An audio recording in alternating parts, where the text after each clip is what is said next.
தேவதையை கண்டேன், காதலில் விழுந்தேன், என் உயிருடன் கலந்து விட்டாள்.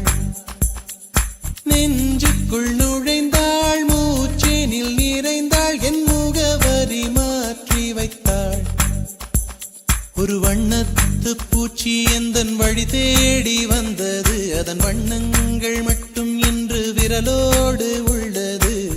தீக்குள்ளே விரல் வைத்தேன், தனி தீவில் கடை வைத்தேன், மணல் வீடு கட்டி